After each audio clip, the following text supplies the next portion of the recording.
Setelah 30 tahun beroperasi, pabrik sepatu bata di Purwakarta tutup.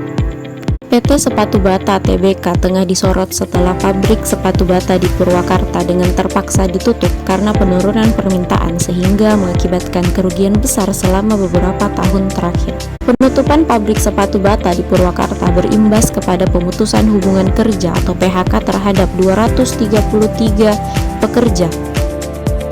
Pabrik sepatu bata terpantau menjual aset tanah dan bangunannya dengan nilai yang fantastis.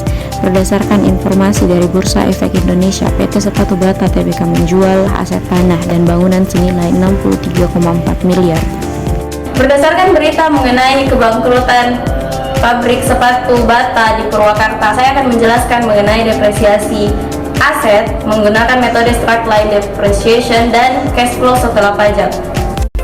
Aset tetap sebuah perusahaan itu selalu mengalami penyusutan nilai setiap tahunnya. Nah, itulah yang dimaksud dengan depresiasi.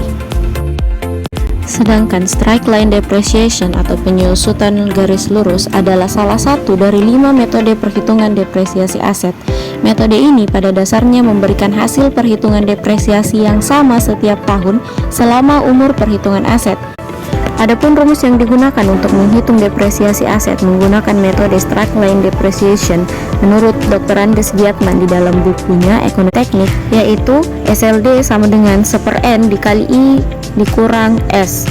Berdasarkan berita yang diambil, didapati nilai investasi di tahun 2013 sebesar 99,4 miliar dan di tahun 2023 penjualan aset dilakukan dengan mendapatkan nilai sebesar 63,4 miliar. Jadi rentang waktu yang digunakan adalah 11 tahun.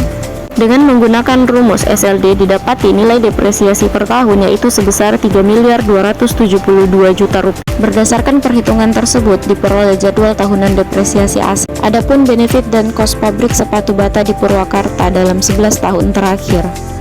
Berdasarkan data tersebut didapati cash flow setelah dikalikan dengan pajak sebesar 11%.